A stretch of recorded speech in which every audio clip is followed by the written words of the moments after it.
สัมพุทโธภควาพุทธังภควันตังอภิวาเทมิ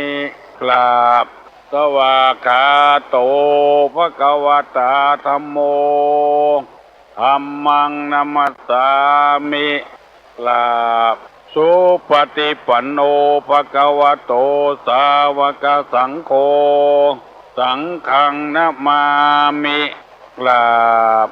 อันตมยังพุทธัสสะภควโตบุปาภคณะมะกะลังกะโลมาเสนะโมตัสสะภะคะวะโตอะระหะโตสัมมาสัมพุทธัสสะนะโมตัสสะภะคะวะโตอะระหะโตสัมมาสัมพุทธัสสะนะโมตัสสะภะคะวะโตอะระหะโตสัมมาสัมพุทธัสสะพุทธังสรณังกัจฉามิธัมมังสรณังกัจฉามิสังฆังสรณังกัจฉามิตุติยัมปิพุทธังสรณังกัจฉามิตุติยัมปิธัมมังสรณังกัจฉามิตุติยัมปิสังฆังสรณังกัจฉามิตติยัมปิพุทธังสรณังกัจฉามิตติยัมปิธัมมังสรณังกัจฉามิตติยัมปิสังฆังสรณังกัจฉามิอิติปิโสภะคะวังอะระหังสัมมาสัมพุทโธวิชชาจารณะสัมปันโนสุขโตโลกาวิทูอนุตตโลปุริสะธัมมสารถิสัทธเทวะมนุษย์สานังพุทโธภควาติสวากขาโตภควตาธัมโมสันติทิโกอากาลิโกเอหิปัสสิโก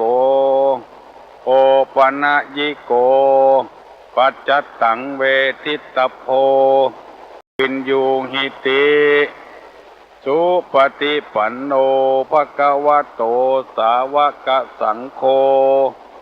อุจุปฏิปันโนภควโตสาวกสังโฆญาญาปฏิปันโนภควโตสาวกสังโฆสามิจิปฏิปันโนภควโตสาวกสังโฆญาติตังจัตตาลิปุริสายุคานิอัฏฐปุริสาปุคลาเอสะภควโตสาวกสังโฆอาหุไนโยปาหุไนโยทักขิไนโย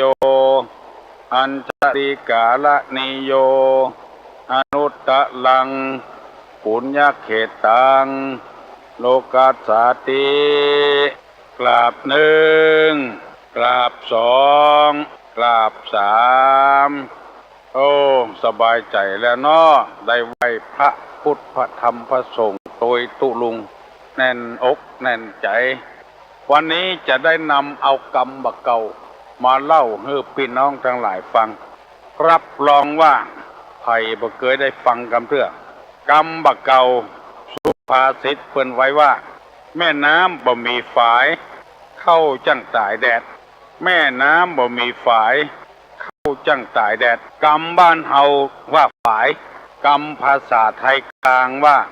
ฝ่ายหั่นฝ่ายนี้เพื่อนนั้นเขื่อนนี้คือจำไว้เพราะว่ามันจะหายไปฝ่ายหินกะฝ่ายคอนกรีตกะฝ่ายไม้กะฝ่ายดินกะก็คือเขื่อนหินเขื่อนคอนกรีตเขื่อนไม้เขื่อนดินทำไมจึงว่าแม่น้ำบ่มีฝายเข้าจังตายแดดเพราะว่าน้ำมันไหลล่วงไปฮะบ่มีไอ้อย่างเกิ้งไว้บ่มีที่เก็บน้ำมันไหลไปหาสาระหาประโยชน์ไปได้ปลูกเข้าไว้มันบ่มีน้ำใส่ เขาก็เลยตายแดดจะได้กล้าเสียเวลากรรมมานี้เพิ่นเอาออกมาเพราะอะไรเนี่ยเพราะเพิ่นจะสอนคนเฮาทั่วๆไปว่าคนใดบ่ฟังกรรมไผจังเดือดร้อนเหมือนเข้าตายแดดบ่ฟังกรรมบ้านบ่ฟังกรรมเมืองบ่ฟังกรรมธรรมบ่ฟังกรรมกฎหมายบ้านกฎหมายเมืองลุกอำนาจแก่ความอยากที่เกิดขึ้นเอาใจตัวเองว่าปล่อยปะละเลยไปเรื่อยๆบ่บังมันไว้บ่เกิ้งมันไว้บอกว่าลูกบอกว่าหลานบอกว่าผัวบอกว่าเมียโบราณเพิ่นว่าอย่างนั้นผัวบ่ฟังกรรมเมียเข้าเต็มเมียก็เสี่ยงเมียบ่ฟังกรรมผัวเงินคำกล่องเต้าหัวก็เสี่ยงบ่มีอย่างบังไว้เอาใจตัวเองว่าลูกบ่ฟังกรรมพ่อกับแม่พ่อแม่บ่ฟังกรรมบ้านกรรมเมืองตุเจ้าบ่ฟังกรรมศรัทธาบ่ฟังกรรมทุเจ้าปล่อยมันไหลไปเหี่ยวันบ่ได้ช่วยกันอันนี้เปิ้นฮ้องว่าแม่น้ำบ่มีฝายเข้าจังตายแดดที่เฮาออกอากาศถึงวันนี้เพื่อจะได้ประกาศธรรมะให้เฮาช่วยกันฟังกรรมกันเมื่อเฮามีนิสัยเป็นอย่างอี้แล้วเฮาก็พยายามเปลี่ยนแปลงนิสัยปรับปรุงนิสัยตัวเฮาให้มันดีมันงามขึ้นแล้วเขาจะไม่ได้ตายแดดฟังกรรมกันเมื่อตักเมื่อเตือนแล้วก็ฟังกรรมกันอย่าไปเอาใจตัวเองว่ามันจะเดือดร้อนอย่างเวลาเนี้ยไผบ่ฟังกรรมไผต่างคนต่างบ่ฟังกรรมกันก็เดือดร้อนอันนี้นำมาเสนอให้พี่น้องวงศาคณะญาติทั้งหลายได้ฟังเพื่อนำไปพินิจพิจารณารถถีบก็มีห้ามรถเครื่องก็มีห้ามมีเบรกรถยนต์ก็มีเบรกถ้าบ่มีเบรกมันจะเลยต่ำเลยลงห้วยลงห้องคนเฮาก็ต้องเบรกกันพ้องให้ชุมชนของเฮานี่เข้มแข็งขึ้นต่างคนต่างฟังกรรมกันฟังแล้วพิจารณามันถูกต้องตามนี้ก็นำไปประพฤติปฏิบัติชุมชนสังคมเขาจะอยู่กันอย่างมีความสุขเพราะฟังกรรมกันทุกอย่างมีหัวหน้าโบราณเปิ้นว่าเฮือนหลังใดบ่มีแมวหนูจ้างล่าบ้านหลังใดบ่มีคนจ่าคนว่าจังชิบหายหรือมีแล้วบ่ฟังกรรมกันก็ชิบหายเดือดร้อนมีหลายคนเอาใจตัวเองว่าเพื่องป่ายมาก็เกิดเดือดร้อนเอาแล้วตุลุงจะได้นำเอาธรรมะในทางพระพุทธศาสนานำมาเสนอให้พี่น้องทั้งหลายฟังต่อไปแถมวันนี้ว่าด้วยลักษณะของคนพาลคนพาลาเนี่ยคนพาลพาลาบาปไปบอกว่าคนนั้นจะเป็นไผเป็นตู้เจ้าก็จ้างเป็นแก่บ้านเป็นแคว้นเป็นหัวหน้าคนจะมีลักษณะอย่างอี้เป็นคนพาลถ้ามีลักษณะอย่างอี้ก็คือหลีกเลี่ยงอย่าไปคบหาสมาคมแล้วถ้าตัวมีอย่างอี้ก็คือพยายามแก้ไขปรับปรุงตัวเก่าอย่าไปเป็นคนพาลลักษณะของคนพาลนี่หนึ่งปรารถนาความสรรเสริญที่บ่มีจริง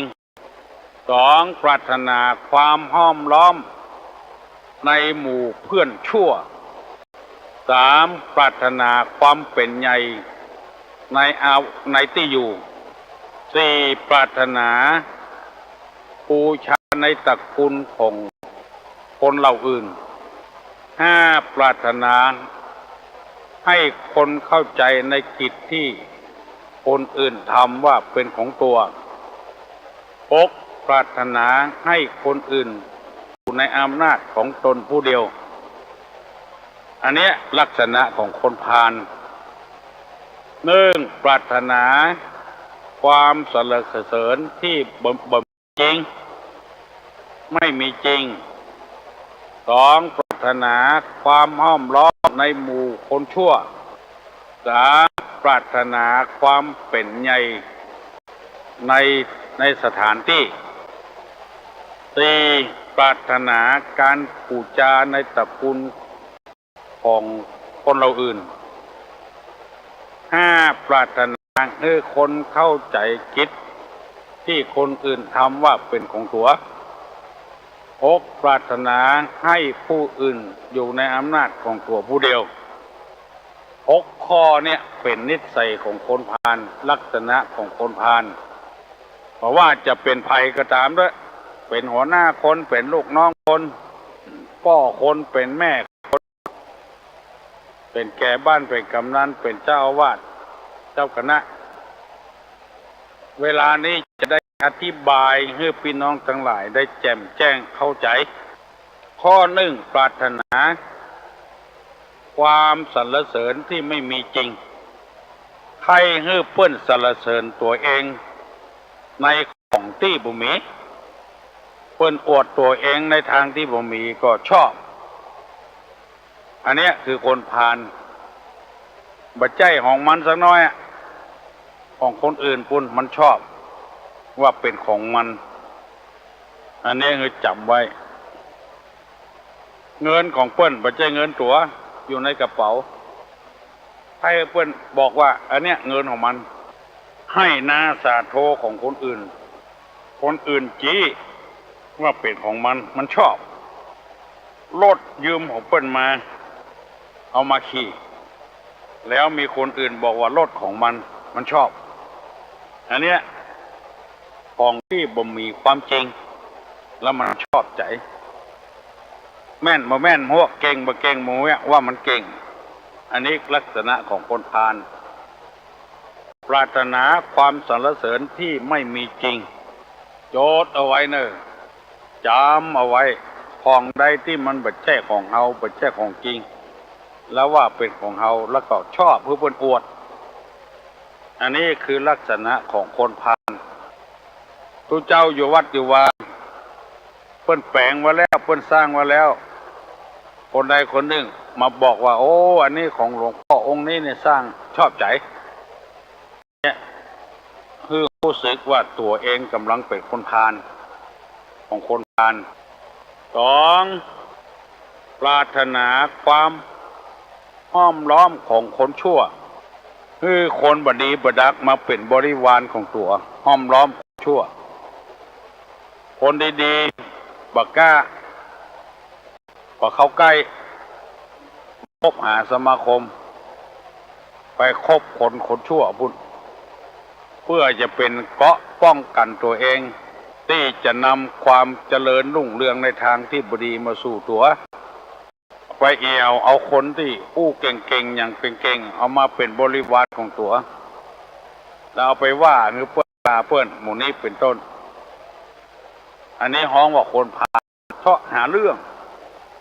อันนี้เป็นข้อสองปรารถนาความห้อมล้อมในหมู่คนชั่วแต่อธิบายเป็นข้อคนใดนิยมคนบดีบดักนี่ก็พยายามหลีกเลี่ยงให้เนอเอาจะได้บัดใจชื่อว่าเป็นคนพาลข้อสามปรารถนาความเป็นใหญ่ในที่อยู่คืออยู่ที่ไหนใครเป็นใหญ่เป็นโตที่หั่นทั้งที่คนรู้เรื่องเฮาก็มีคนหู้เรื่องเฮาก็มีคนรวยเรื่องเฮาก็มีคนฉลาดเรื่องเฮาก็มีเพิ่นบ่ดิ้นรนในหยังแต่ตัวใครเป็นใหญ่เป็นโตในสถานที่หั่นอยู่ในวัดเจ้าวาดก็มีแล้วใครเป็นเจ้าวาดคุยตู้หลวงตัวเก่าเพราะว่าตู้หลวงบ่มีความรู้อย่างใดแทนที่จะช่วยกันเรือกันไปคุยเพิ่นออกคุยเพิ่นหนีใครมีความเป็นใหญ่ในวัดในวาแกมีอยู่แล้วคุยเพิ่นก็จะเป็นแก้แทนแคว้นมีอยู่แล้วคุยเพิ่น ใครเป็นแคว้นแตนนายกมีอยู่แล้วคุยเปิ้นใครเป็นนายกแทนอันเนี้ยบ่ใช่คนดีคือคนพาลทั้งนั้นหัวหน้ามีอยู่แล้วคุยเปิ้นใครเป็นหัวหน้าผัวมีอยู่แล้วคุยผัวใครได้ผัวใหม่เมียมีอยู่แล้วคุยเมียใครได้เมียใหม่ใครเป็นใหญ่เป็นโตคนใดใครเป็นใหญ่เป็นโตแว่นอันนั้นอ่ะคือจำไว้ละคือคนพาลลองเข้าไปหาละติดละยุ่งละจะเป็นพระนายผู้ใจไม่ยิงคนใดก็ตามมันมีในหนังสือนะตู้ลุงได้อ่านปะเขาใส่เฮียนปะเขาใส่แล้วเอามาเสนอให้น้องทั้งหลายได้ฟังคือได้พยายามหลีกเลี่ยงในสิ่งเหล่านี้จะพให้เป็นใหญ่เป็นโตมันถึงเวลามันแล้วอยู่ที่ไหนไผ่ก็ตึงจกออกมาจนเป็นขนาดสลึมสลืออยู่เพื่อนก็เอามาเป็นจนได้บ่ใครแค่วิ่งแค่เต้นเนี่ยสักอย่างอันนี้คือคนผ่าน100%เลยข้อที่ข้อที่ 4ปรารถนาการบูชาในตระกูลของคนเหล่าอื่นหมายความว่าหมู่เดียวกันเนี้ยบักบูชาบักเคารพนับถือไปเคารพนับถือคนอื่นเหล่าอื่นตระกูลอื่นพี่น้องเดียวกันนี้บักเคารพนับถือกันพ่อของตัวแม่ของตัวบักเคารพนับถือกันไปเคารพนับถือพี่น้องคนอื่นพ่อแม่ของคนอื่นบ้านของเรา เกิดนี่เป็นนี่พี่น้องมีนี่บ่ปรารถนาไปสรรเสริญบ้านอื่นบ้านไกลอันนี้ก็คือคนพาล100%เหมือนกันโอ้ไปหันบ้านเปิ้นอย่างอันอย่างนี้บ้านเฮานี่บ่ได้ความหมู่เนี้ยอันเนี้ยคือคนพาลจำไว้เถอะเปิ้นแห่ขวดตานกันม่วนสันงานสันเล่าบ้านเฮานี่บ่ได้ความหมู่เนี้ยคือคนพาลก็เอาหมู่บ้านเฮานี่ก็ปลุกระดมเหมือนกันคือมันเหมือนเปิ้นเหมือนต้านไปดูแคว้นในตระกูลของตัวเองเพื่อเพื่อนฝูงตัวเองพี่น้องของตัวเองแล้วไปสรรเสริญพี่น้องของคนอื่นตระกูลคนอื่นอันนี้เรียกว่าปรารถนาการบูชาในตระกูลของคนเหล่าอื่นการบูชาของคนเหล่าอื่นวัดเฮาก็มีบ่เข้าไปเข้าอื่นตู้เจ้าวัดเฮามีบ่ไหว้ไปไหว้พระเจ้าอื่นศาสนาของเฮามีอยู่แล้วจัดดีแล้วบ่เอาไปเอาศาสนาอื่นคือจำไว้ว่าคนชนิดเนี้ยเป็นคนพาล100%เสื้อเฮากางเกงเฮาก็นุ่งของเฮาเนี่ยบ่ปรารถนาจะนุ่งไปยืมคนอื่นมานุ่งใส่สร้อยใส่คอของเฮาแหวนของเฮามันน้อยไปยืมของคนอื่นเอามาใส่เสียของเพื่อนหายไปได้เนี่ยได้เนี่ยได้ใจเพื่อนอันเนี้ยนำมาเสนอพี่น้องทั้งหลายคือชุมชนเอาเข้มแข็งนะฟังไปเถอะฟังไปก็ม่วนไปถึงวันที่พวกนานจูว่านะวันใดก็ม่วนติ๊กเนี่ยวัฒนธรรมประเพณีของเขามีบ่ใจเอาของคนอื่นมาใจหลายอย่างหลายประการด้วยกันอันเนี้ยเป็นคนที่ทำให้ชุมชนให้มันสงสัยว่าอันใดเป็นอันใดกันแน่คืออยู่ในศีลกินในธรรมอยู่ไปตามน้ำทำไปตามตัวน้ำเพียงใดดอกบัวจะเพียงอันข้อที่ 5 ปรารถนาให้คนเข้าใจกิจคนอื่นทำว่าเป็นของตัวคือปรารถนาว่าคนอื่นเนี่ยไว้เนี่ยคือคนอื่นคนทำคนหนึ่งว่าเป็นของเขาเนี่ยอันนี้มีความปรารถนาอย่างเอี้ยคนห้องว่าคนพาลคนอื่นทำแต่ไม่ใช่ตัวทำก็ว่าเป็นของตัวทำมีความปรารถนาจะให้คนอื่นว่าของตัวเอง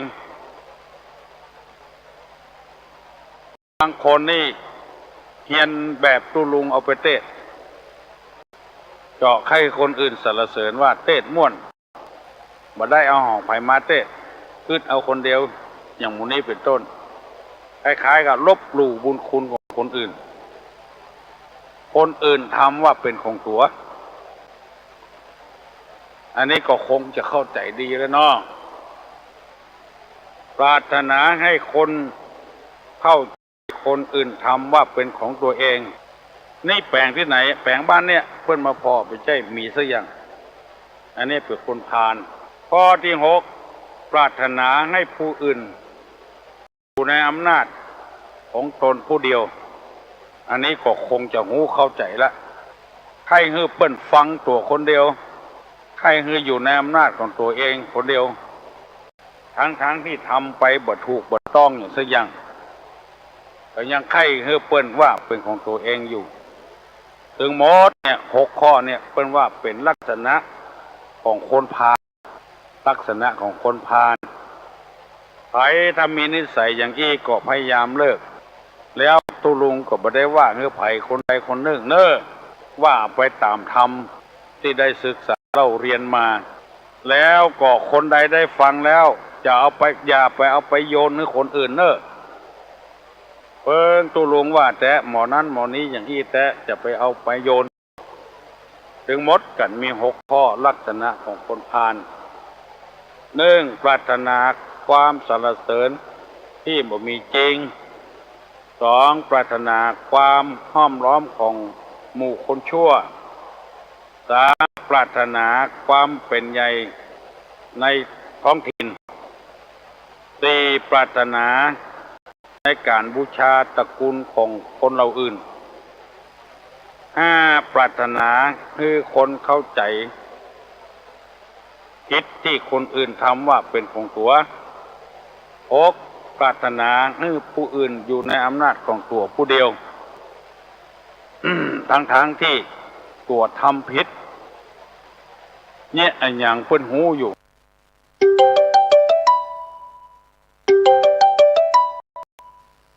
บาดหมาง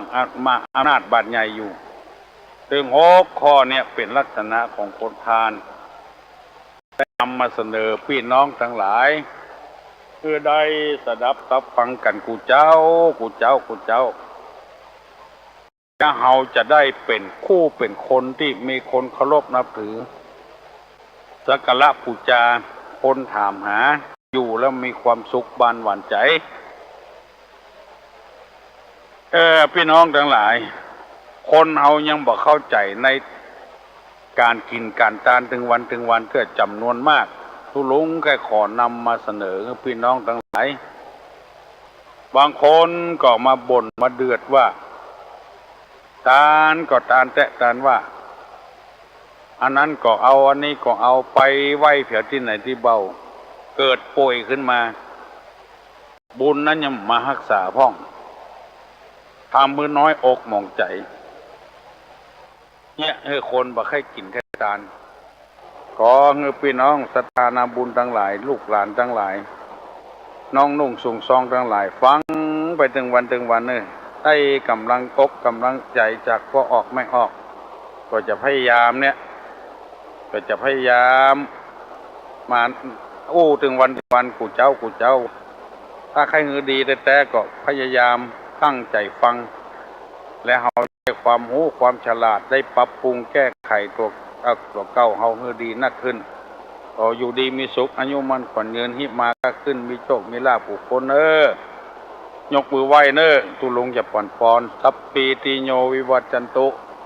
สัพพะโลโกวินัสสตุมาเตภ วะตวนตรายโยสุขีติคายุโกภวะอภิวาทนาสีริสนิจังวุธาปจายโนจัตตาโลธรรมาวัฏันติ